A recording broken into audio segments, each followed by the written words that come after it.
Hola, ¿qué tal? Buenas tardes, bienvenidos a Visionarte.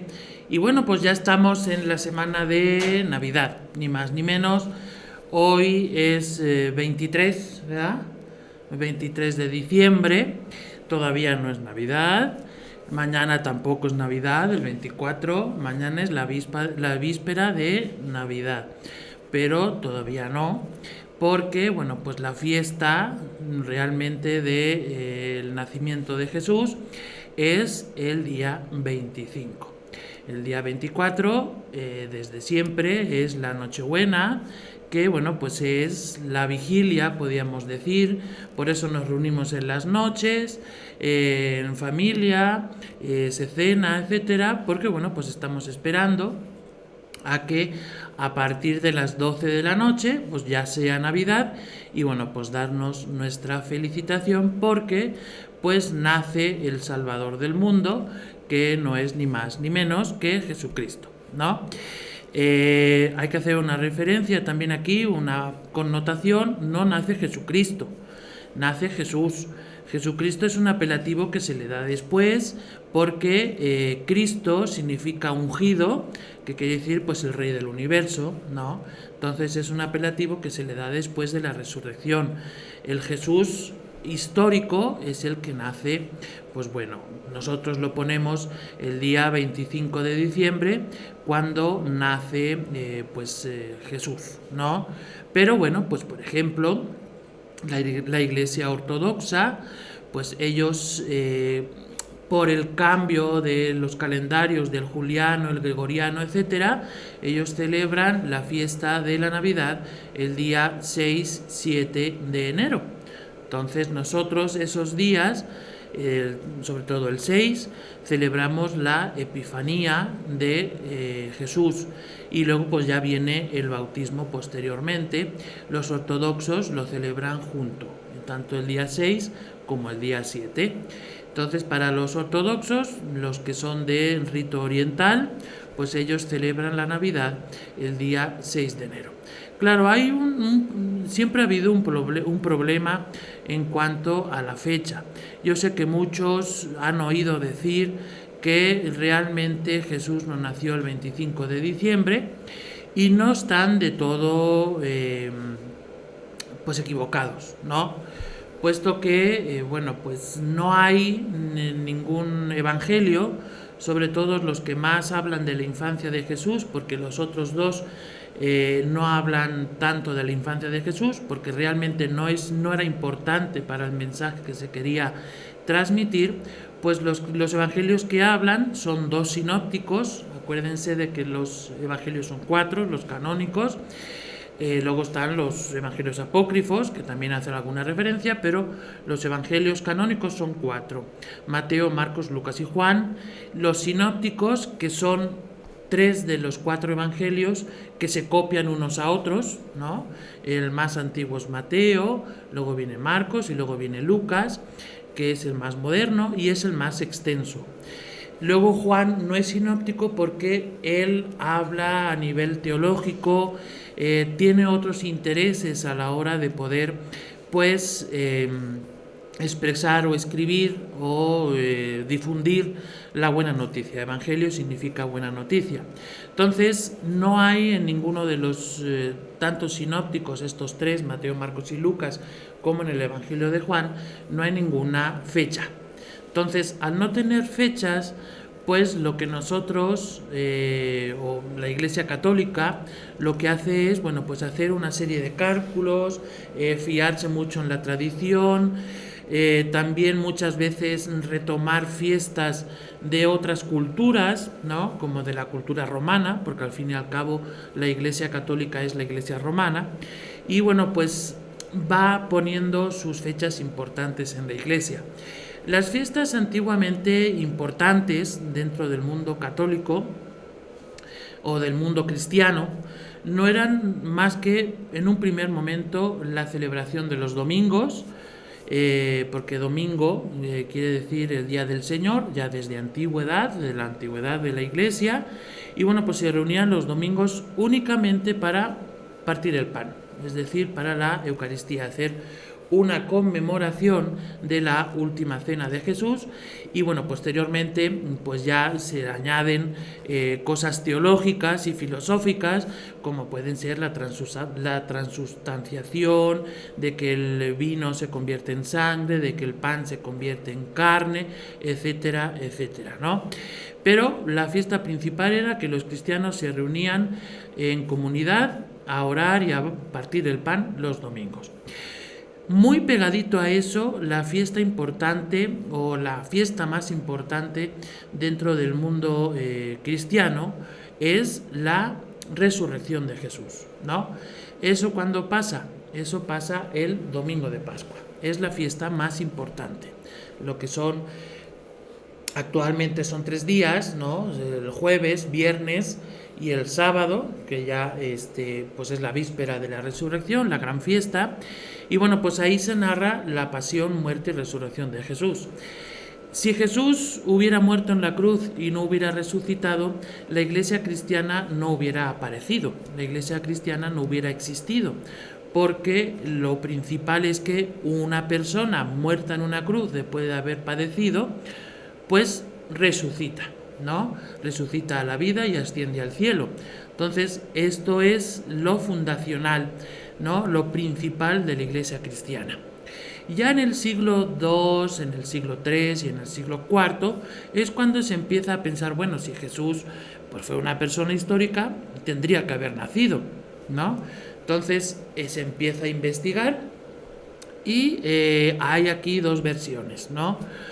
Uno dice que haciendo en el Evangelio, sobre todo creo que es en el de Lucas, ahí hace una referencia a sobre todo San Juan. San Juan Bautista es el primo de Jesús, ¿no? Entonces, cuando se le aparece el ángel a María, el ángel Gabriel, estando en su casa en Nazaret, pues le dice, bueno, pues te tengo una noticia, ¿no? Pues Dios quiere hacer de ti la madre de su hijo, ¿no? Dios Padre quiere hacer de ti la madre de Jesús. Y entonces la Virgen, un poco confundida, pero al final, por eso es la gran mujer, ¿no? Es la que dice, pues sí, estoy bien, hágase en mí según tu palabra, y bueno, pues adelante, ¿no? Con los caballos.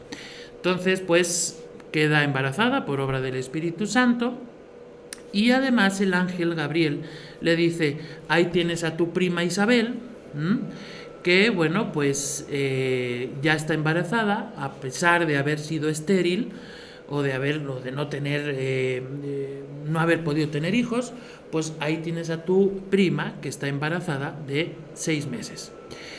Entonces la Virgen se da cuenta de que, pues, que tiene que ir a visitar a su prima Isabel por 2 cuestiones, una para cuidarla y otra para que le dé consejos, porque también pues Isabel se había quedado embarazada porque, bueno, pues obra de Dios, igual que le había pasado a María. Entonces ella agarra su burrico y se va a ver a su prima Isabel. Entonces aquí tenemos algo importante. La fiesta de San Juan es el día 24 de julio. Entonces, si nosotros ponemos 3 meses más, julio, agosto, septiembre, octubre, diciembre, 6 meses más, estaba de 3 meses. 6 meses más, entonces son el 25 de diciembre. Estamos haciendo cálculos que por los datos más o menos que nos dan el Evangelio. Es decir, Isabel estaba de 3 meses, María se acababa de quedar embarazada por obra del Espíritu Santo, y entonces, si nosotros hacemos la cuenta, 6 meses después es cuando tiene que nacer Jesús, ¿no? El esposo de Isabel se llamaba Zacarías, era un sacerdote del templo de Jerusalén, y en el templo de Jerusalén también ocurre un milagro. Los sacerdotes se iban rotando, digamos, se iban con un tiempo específico, le tocaba a un grupo de sacerdotes. A Zacarías le toca más o menos cuando pues tiene que celebrar, dar la ofrenda en el templo, en el altar, quemar un poco de incienso, etcétera, etcétera. Pues cuando le toca eso, a Zacarías se le aparece otro ángel y le dice: tu esposa está embarazada. Y Zacarías como que dice: bueno, tú estás un poco loco, tú crees que pues ya somos viejos, ya no hemos tenido hijos, ¿cómo vamos a tener hijos? Entonces Zacarías se queda mudo, pero el ángel le dice que va a tener un hijo y le va a poner de nombre Juan. Entonces, si nosotros hacemos los cálculos, se dice que a lo mejor Zacarías le tocó más o menos como en primavera hacer esta ofrenda. En primavera tenemos una fiesta importante que es la Anunciación, el 25 de marzo, la Anunciación de María. Entonces a Zacarías seguramente le tocó en marzo o abril. Entonces, si nosotros hacemos ese cálculo, estamos viendo que Jesús, yo sé que es un poco complicado, espero que me esté explicando, que Jesús seguramente nació en diciembre. Por estos tres hechos: por el anuncio que tuvo Zacarías por allá por abril, más o menos; por el anuncio que tuvo María de su prima Isabel, que estaba embarazada; y obviamente porque, bueno, pues María recibió el anuncio, según la Iglesia, el 25 de marzo, ¿no? Entonces estamos viendo que Jesús probablemente nacería en diciembre, ¿no?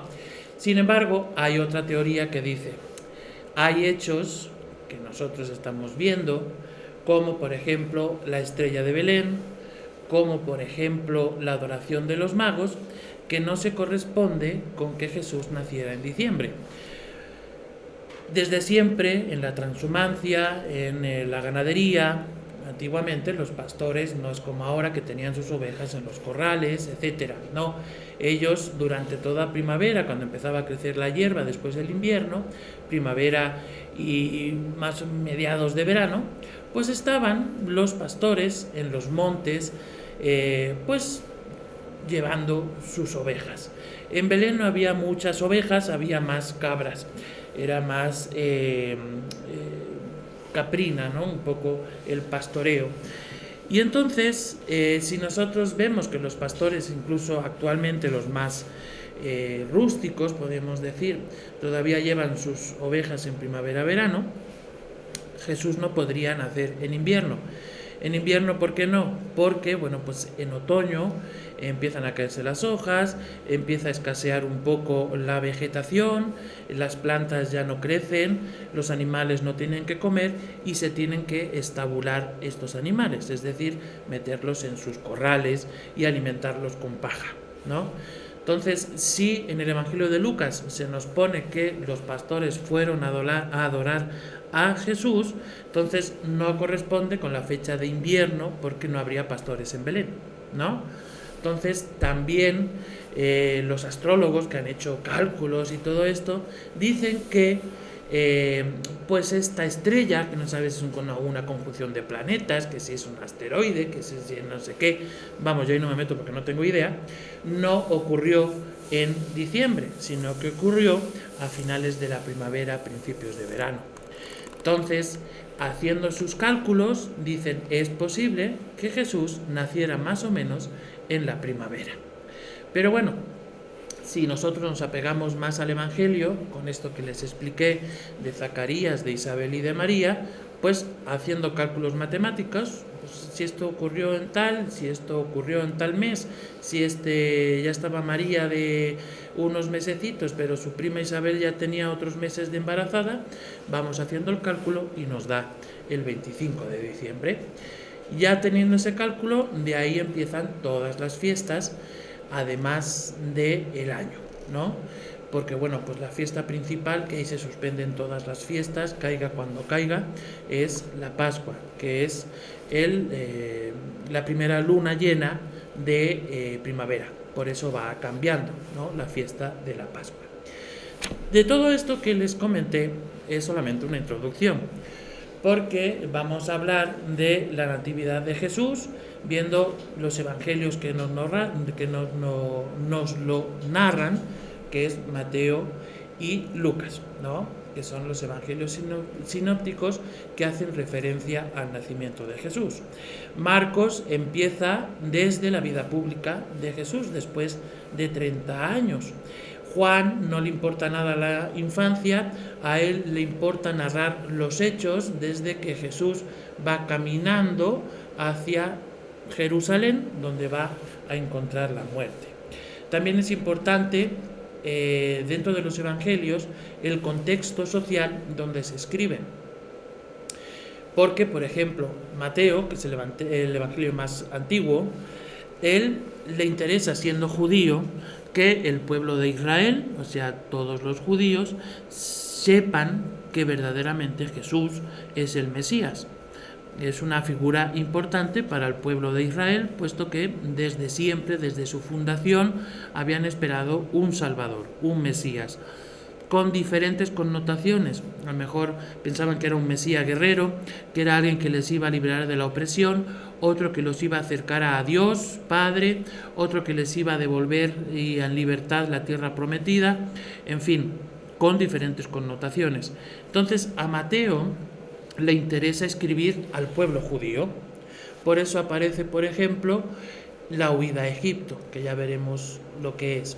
Sin embargo, Lucas, que nace en un contexto más griego, él lo que quiere es decir a todo el pueblo, tanto griego, o sea, tanto gentiles o paganos como judíos, decir que Jesús no es solamente el Salvador del pueblo de Israel, sino que es el Salvador de todo el mundo, tanto judíos como gentiles, ¿no?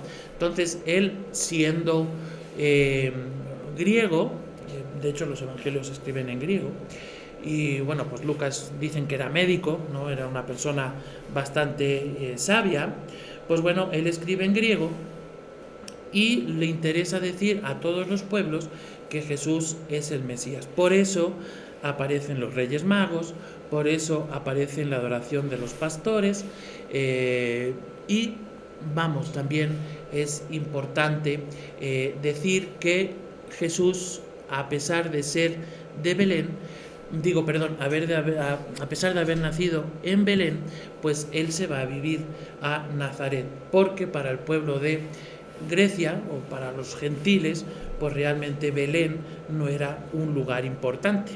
Pero para los judíos sí, porque Belén era ni más ni menos que el lugar donde había nacido el rey David, ¿no?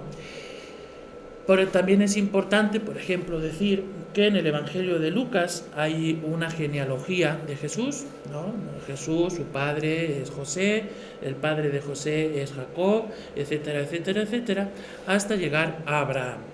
Abraham es el padre de todos los pueblos, ¿no? Sin embargo, hasta llegar a Adán, Lucas. Entonces, Adán es el padre de todos los pueblos, es el primer hombre creado por Dios, ¿no? Entonces hace una genealogía más larga para decir que todos hemos nacido de Adán, el primer hombre creado por Dios es Adán, y de ahí salen todos los pueblos del mundo. Entonces, Lucas de nuevo está diciendo que Jesús, al estar emparentado con Adán, pues bueno, pues es el Salvador de todo el mundo. Sin embargo, en el Evangelio de Mateo, a él solamente le interesa hacer la genealogía.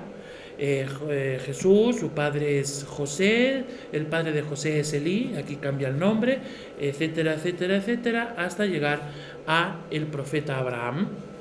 Abraham, ni más ni menos, que es el padre fundador del pueblo de Israel, puesto que, bueno, pues él sale de la ciudad de Ur, de los caldeos, lo que era Babilonia, Abraham, y bueno, pues es llamado por Dios y dice, voy a hacer de ti un gran pueblo, ¿no? De Abraham. Entonces él se va y llega hasta Israel, ¿no? Que luego posteriormente llegará a Egipto, etcétera, ¿no? Entonces, para Mateo es importante conectar a Jesús con Abraham, porque Abraham es el padre del pueblo de Israel y Mateo escribe para los israelitas. Entonces, son cosas, yo sé que es un poco complicado, vamos a hablar de cosas un poco más teológicas, no de cosas devocionales, que también son muy bonitas, de la Navidad, ¿no? Como el árbol, el Belén, etcétera, pero pues bueno, pues explicar un poco lo que es la natividad de Jesús a nivel un poco más racional, un poco más teológico. También, por ejemplo, que también hablaremos aquí, el gran problema de los primeros cristianos son dos. Uno de ellos es decir si Jesús realmente fue anunciado y fue hijo de Dios desde un principio, ¿no? Y o no, es decir, fue un hombre normal, nació de una mujer normal y corriente, pero poco a poco, por revelaciones y por adopcionismo, Dios adopta a Jesús como su hijo, pero Jesús no es Dios, ¿no? Entonces es un gran problema. Pero hay otros que defienden que Jesús, desde el primer momento que es anunciado por el ángel a María, pues encarna Dios mismo. Es decir, es el problema de la Trinidad, ni más ni menos, el misterio de la Trinidad. O sea, Jesús, que desde siempre ha existido con el Padre, siendo el Verbo pero sin ser el Padre, pues se encarna en María. Entonces no deja de ser Dios, ¿no? Porque Jesús o Jesucristo o Cristo es Dios, al igual que Dios Padre. Son dos personas, pero son lo mismo, igual que el Espíritu Santo. Entonces no puede dejar su esencia de ser Dios, sino que se encarna en María para traernos el buen mensaje y la salvación, y pues no pierde esa esencia, esa sustancia de ser divino. Esto se explica un poco más o menos en uno de los primeros concilios de la Iglesia cristiana, donde ya habían aparecido herejías como el arrianismo, que es el concilio de Calcedonia, ¿no? Ahí es donde, por ejemplo, se proclama el dogma de la maternidad divina de María, siendo la Teotocos. Entonces, bueno, pues ahí es donde se define. No hacen un dogma específico para Jesús, pero sí lo hacen con la figura de María, ¿no? Que es un poco más cercana. Entonces dicen, pues María es la Madre de Dios y por tanto, al ser Madre de Dios y ser la Madre Reina, pues Jesús es tanto Dios como el Rey del Universo, ¿no? Son cosas teológicas difíciles, yo lo comprendo, que muchas veces pues nos ganan otros cristianos, porque nosotros nos quedamos muchas veces en lo que es la tradición y nos olvidamos un poquito más de lo que es realmente teología racionada, ¿no? Bueno, pues el tema de hoy ni más ni menos que es la natividad de Jesús. Antes de hablar de eso, que ya creo que ya se me va a ir todo el tiempo, es el día de mañana. No, mañana no. El día 26, para no hacernos bolas, el día 26 se celebra San Esteban.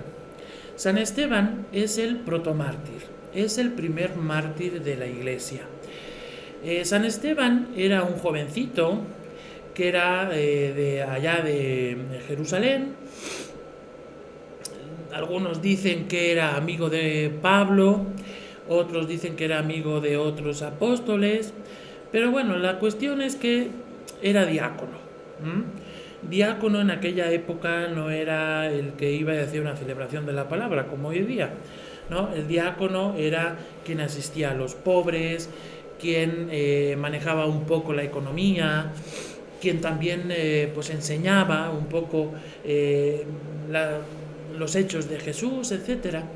Y resulta de que, siendo el primer mártir, él era muy valiente, era joven, y entonces estaba predicando allá en Jerusalén unos días después, no mucho más, de que Jesús había resucitado. Estaba predicando, están los sumos sacerdotes todavía que habían ejecutado a Jesús, empiezan a oír que este chico está predicando a Jesús, al resucitado, lo cual no querían, detestaban los sumos sacerdotes del templo, y entonces ahí van de nuevo. Como los judíos no podían matar a nadie solamente por apedreamiento, pues van de nuevo al pretor, van de nuevo al gobernador de Jerusalén y dicen, oye, pues ¿qué está pasando? Estamos eliminando a Jesús y de nuevo aparece este que está predicando a Jesús que ha resucitado, oye, échanos la mano y dale cuello.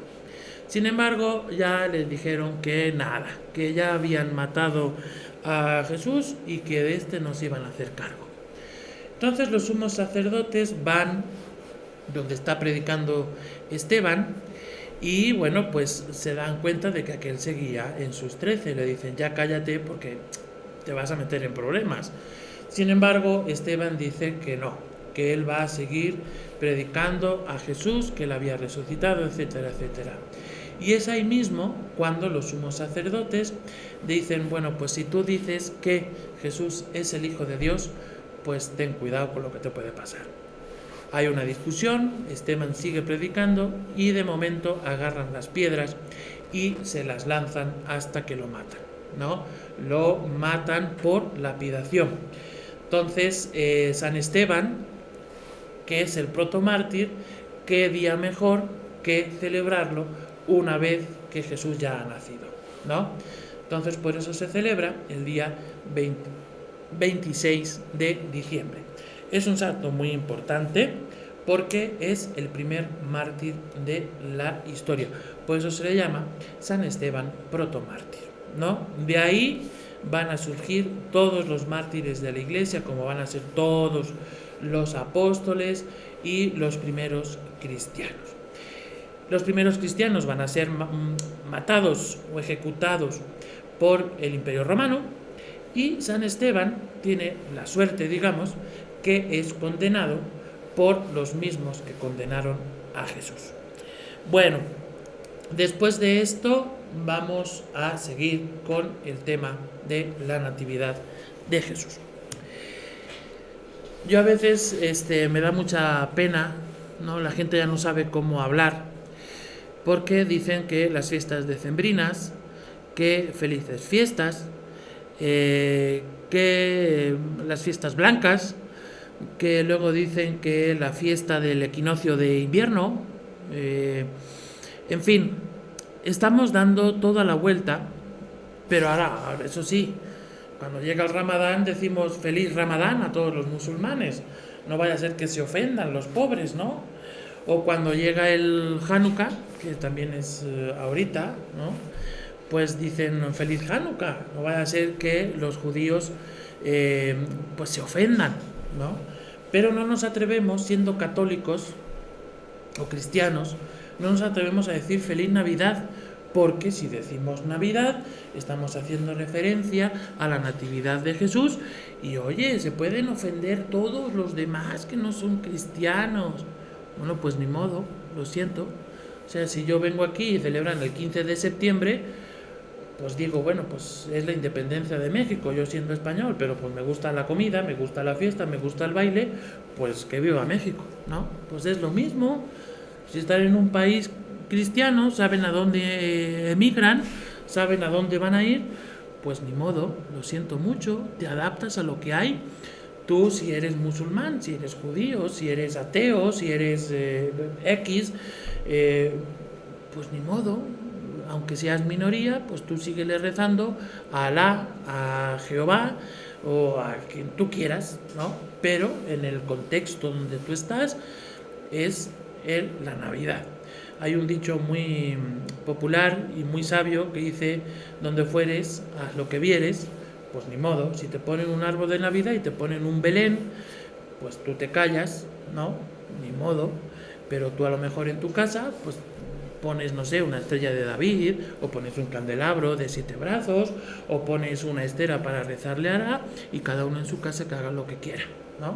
Pero en el contexto donde estás, pues es la Navidad. Por ejemplo, yo llevo una cruz siempre al cuello. Si yo voy a sus países, sobre todo los musulmanes, pues cuidado que no me la vean, porque me agarran y me meten en la cárcel o me cortan el cuello, ¿no? Por ser cristiano. Entonces, pues no voy a manifestar eso en ese país musulmán. Entonces es lo mismo. O sea, hay que ser un poquito más racional y pues decir, si es Navidad, feliz Navidad, ni más ni menos. Y si el otro a quien se lo digo, pues es de otra religión, pues ni modo, que sepa que yo soy cristiano, ¿no? Cristiano católico en este caso, y los demás que digan, pues lo que sea, ¿no? Cristiano luterano, o cristiano anglicano, o testigo de Jehová que no celebran la Navidad, o mormón que tampoco, o etcétera, ¿no? Pero bueno, pues en ese contexto donde en un país el 70% es católico, pues ni modo, es feliz Navidad. Bueno, pues la Natividad celebra eso, la Navidad celebra eso, el nacimiento de Jesús, y donde se nos describe únicamente son en estos dos evangelios sinópticos, Mateo y Lucas. Los dos coinciden en que Jesús nació en Belén. Belén es una palabra judía que significa la casa de pan. Pero es importante esta pequeña ciudad, hay una imagen por ahí que nos va a poner Susan. Ese es el portal, la ciudad de Belén. Ándale. Hay otra imagen por ahí, esa la veremos después. Esa. Bueno, la ciudad de Belén, obviamente ahorita vemos una ciudad grande. Antes era 4 casas. Entonces era una aldea, era ahí un caserío con unas casitas y punto más, ¿no? Con unas cuevas, era una aldea más bien de pastores, pero tenía su importancia, a pesar de que estaba cerca de Jerusalén, pues tenía su importancia porque ahí había o era el lugar donde había nacido el rey David.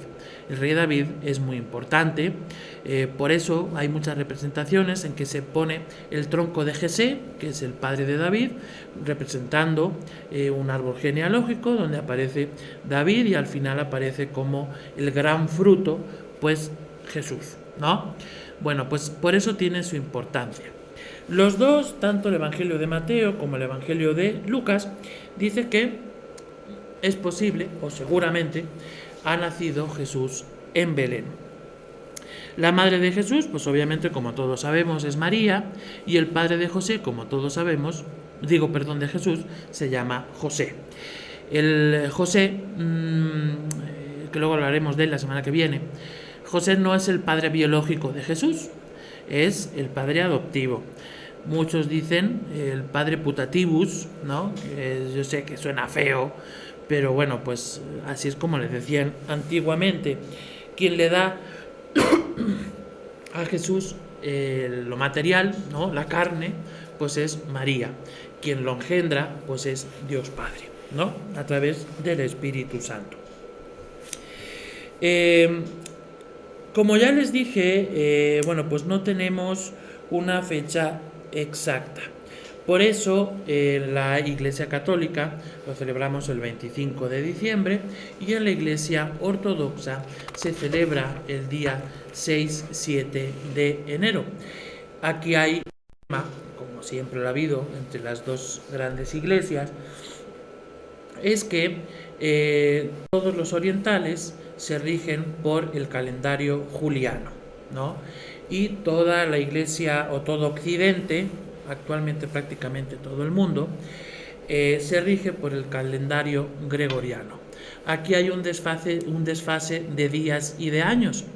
Entonces, dijeron los ortodoxos, si nosotros ya tenemos un calendario que es un poco más antiguo y estamos celebrando la Navidad para nosotros el 6, para ellos será el día de Navidad, pues lo vamos a seguir celebrando ese día. Sin embargo, la Iglesia Católica dijo, no, siempre es el 25 de diciembre, hemos hecho este cambio de calendario con el calendario gregoriano, pues vamos a decir que lo vamos a celebrar el día que toca, el día 25 de diciembre, ¿no? Entonces, por eso hay este desfase, aunque las fiestas son prácticamente las mismas. Tanto en la Iglesia Ortodoxa como en la Iglesia Católica, y también en las iglesias protestantes, sobre todo las antiguas, lo que son los luteranos, calvinistas, anglicanos, celebran la Navidad también el 25 de diciembre y tienen unos días previos de preparación. Para la Iglesia Católica, como para las iglesias protestantes, se llama Adviento, que son 4 semanas antes de Navidad. Por ejemplo, el Adviento terminará el día 25. Y para los ortodoxos tienen 40 días, ¿no? Igual que Cuaresma, 40 días, en lo que los ortodoxos llaman el ayuno de Navidad, ¿no? Entonces, al ser una fiesta tan importante, las dos confesiones religiosas pues celebran unos días de preparación, por eso está la corona de Adviento, etcétera, etcétera, pues son 4, porque son 4 semanas, para celebrar el nacimiento de Jesús. El lugar es la otra imagen que les voy a poner. Esto es Belén. Dentro de Belén está la gruta o la basílica de la Natividad, que es la que vimos con un árbol, la primerita. Esa es la basílica de la Natividad. Según la tradición, Ahí es donde nació Jesús, en una cueva. Esta basílica es la más antigua del mundo. Está conservada, obviamente, ¿no? Está construida por Santa Elena, allá por el siglo IV. Y bueno, pues Santa Elena lo que hizo fue preguntar a los de Belén dónde había nacido Jesús, dónde se decía que había nacido Jesús, y le indicaron una cueva. Entonces ahí en esa cueva, arriba, ¿no?, construyó su basílica de la Natividad de Belén. Pero hay algunas cosas que podemos hablar un poquito después. Por ejemplo, en el Evangelio de Mateo se nos dice que, bueno, pues José iba, ¿no?, para el censarse. Nunca se había hecho un censo en Jerusalén. Y entonces resulta de que llega un edicto y se dice que todos tienen que ir a sus ciudades de origen para empadronarse y para tener un censo. Lucas dice que José vivía en Nazaret. Entonces ya estaba desposado con María, no la había repudiado a pesar de que estaba embarazada, y tienen que ir hasta donde había nacido José, que era en Belén. Entonces hacen este trayecto, que son de varios días, y llegan a la ciudad de Belén. Llegando allá, pues obviamente no hay posada, no se pueden quedar en ninguna casa, porque había muchísima gente que había ido hasta Belén para poder empadronarse, para poder censarse. Obviamente eso lo hacía el emperador para cobrar impuestos, ¿no? Entonces no hay lugar, se ve que ya habían llegado un poco tarde José y María. María estaba ya grávida, estaba embarazada, estaba a punto de dar a luz, y bueno, pues no hay lugar donde quedarse. Mateo dice que nace en un pesebre. No especifica si es un corral, no especifica si es una cueva, no especifica prácticamente nada. Sin embargo, Lucas no especifica dónde nace. No dice si es un corral, si es una cueva, si es un pesebre, no dice nada. Sin embargo, Mateo no pone a José como habitante de Nazaret, sino que a pesar de estar desposado con María, que María sí era de Nazaret, manda traer a María hasta Belén y nace Jesús en la casa de José, ¿no? Entonces aquí hay una discrepancia, puesto que Mateo pone a José como habitante de Belén, mientras que Lucas pone a José como habitante de Nazaret. ¿Por qué les cuento todo este rollo? Porque hay un problema también con el lugar del nacimiento de Jesús. ¿Jesús nació en Belén o nació en Nazaret? Para los evangelios de Marcos y de Juan llaman a Jesús el Nazareno. Jesús el Nazareno. Entonces, cuando a uno se le da el apelativo de su ciudad, es decir, a mí me llamarían David el Dianense, ¿no?, porque mi pueblo se llama Denia. A Susan le llamarían Susan la de Feña, porque nació en el DF, ¿no? Entonces, si a Jesús le dicen Jesús el Nazareno, es posible que Jesús no naciera en Belén, sino que naciera en Nazaret. Pero para estos dos evangelios sinópticos, Lucas y Mateo, es importantísimo conectar la figura de Jesús con el tronco de David, con la casa real de David. Incluso hay discrepancias, como ya les dije. Para el Evangelio de Mateo, José es hijo de Elías, y para Lucas, José es hijo de Jacob, ¿no? Entonces es también importante pues hacer estas reseñas, pero la tradición cristiana siempre nos ha dicho que Belén es el lugar donde nació Jesús.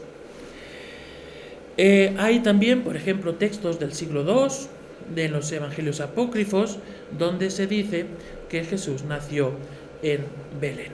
Entonces, bueno, pues si tenemos dos textos originales, ¿no? Y aprobados, que dicen que Jesús nació en Belén, y luego tenemos padres de la Iglesia y evangelios apócrifos que dicen que Jesús nació en Belén, pues seguramente Jesús nació en Belén. En cuanto a la fecha, bueno, pues como ya les dije, ya les comenté, no sabemos pues cuándo nació realmente. Si nació en primavera, si nació en verano, si nació en invierno. Pero hay, bueno, pues algunos historiadores que dicen que los romanos, al convertirse al cristianismo, tenían una fiesta muy importante, que era la fiesta del sol invicto, cuando los días empezaban a alargarse, y vieron que pues Jesús era la luz del mundo y se podía un poco extrapolar aquella fiesta pagana al nacimiento de Jesús. Entonces dijeron, pues vamos a ponerlo cercano a la fiesta o el equinoccio de invierno, y bueno, pues vamos a poner el 25 de diciembre, que no es justamente el equinoccio, para confundirnos, y también adaptándonos un poco a la tradición cristiana, ¿no? Por eso lo celebramos muy cerquita al equinoccio de invierno. Es otra teoría más que, bueno, pues es aceptada por muchos de los historiadores. Ya tenemos tres, ustedes escojan la que más les guste. La teoría evangélica de los evangelios, que haciendo referencia a Zacarías, etcétera, lo ponen en diciembre, haciendo referencia un poco a lo más histórico, con los pastores, lo ponen en primavera, o la teoría de la fusión de la fiesta romana, pagana, y la fiesta cristiana. Vamos adelante. Otro dato que nos dan los evangelios, por ejemplo, el evangelio de Lucas, tenemos unas referencias, ¿no?, a unas cosas diferentes al evangelio de Mateo. Por ejemplo, Lucas habla de la anunciación a María, es el único que habla de eso. Habla del censo de Quirino, porque tiene que ir José hasta Belén. Habla de la adoración de los pastores. Habla de la presentación al templo de Jesús al octavo día. Habla también de la adoración de los magos y de la estrella de Belén. Es el más extenso, Lucas. En Mateo tenemos algunas otras cosas que se complementan, como por ejemplo tenemos la estrella de Belén, tenemos los Reyes Magos, también tenemos el contubernio, ¿no?, del rey Herodes, porque también es muy importante para la fecha del nacimiento de Jesús. También tenemos la matanza de los inocentes, y el único que habla de la huida a Egipto es justamente Mateo. ¿Por qué habla de esto Mateo? Porque él quiere presentar a Jesús como el nuevo Moisés. Moisés, ¿de dónde salió? De Egipto. ¿De dónde nació huyendo de una persecución? Moisés fue huyendo de la matanza de los inocentes del faraón. ¿Se acuerdan ustedes que su madre pues lo mete en una cesta y lo echa por el río Nilo hasta que lo descubre la hija del faraón? Pues prácticamente es lo mismo.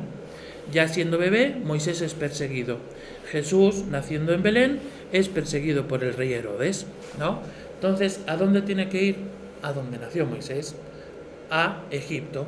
Y es después que muere Herodes cuando a Mateo le interesa muchísimo decir que Jesús atravesó o hizo todo el camino que hizo Moisés hasta llegar a Nazaret. ¿Por qué? Porque él es el nuevo Moisés. Acuérdense de que Mateo habla para los judíos, Lucas no. Por eso a Lucas no le interesa poner que Jesús, José y María se fueron hasta Egipto, ¿no? Pero bueno, son historias, son contextos que van jugando los evangelistas para exponer sobre todo pues el gran anuncio, que Jesús es el Mesías y nos ha salvado del pecado, ¿no? También hay que hacer referencia, por ejemplo, en el calendario gregoriano, si nosotros hacemos un poco de reflexión, el calendario gregoriano está un poco desfasado, 3, 4 años. Por eso Jesús no nació en el año 0, sino que nació en el año 4, 6 o 4 antes de Cristo, ¿no? Entonces, también para que tengan ese dato que es bastante curioso. ¿Qué más les puedo contar de esto? ¿Ya me queda mucho tiempo o ya no? Ya no me queda nada de tiempo. Pero había cosas también importantes como pues todo el problema teológico. Antes de irme, tengo que decirlo. Desde el primer origen de la Iglesia siempre hubo problemas con la divinidad de Jesús.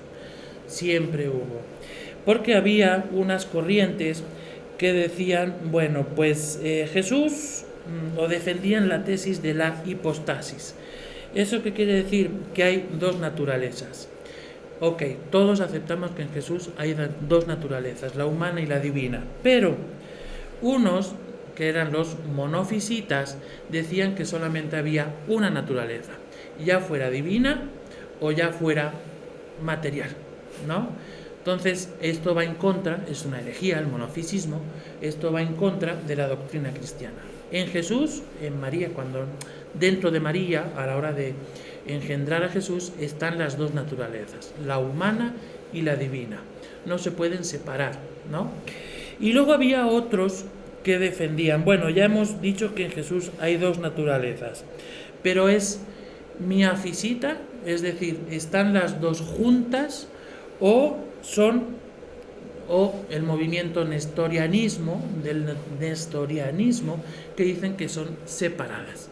Es decir, a la hora de nacer, Jesús no es divino, es humano. Es divino después, cuando se bautiza con Juan, ¿no? Cuando se aparece la paloma y dice, este es mi hijo, en quien yo me complazco, es en ese momento cuando se unen las dos.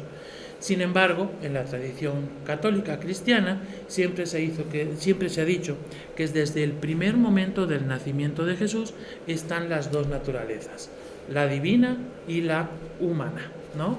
O la material. Entonces, esto siempre fue un problema hasta que en el Concilio de Calcedonia se dice que Jesús tiene las dos naturalezas, es hipostático y además es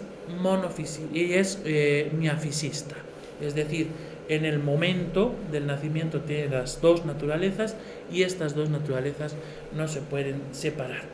¿Cómo lo hace el Concilio de Calcedonia?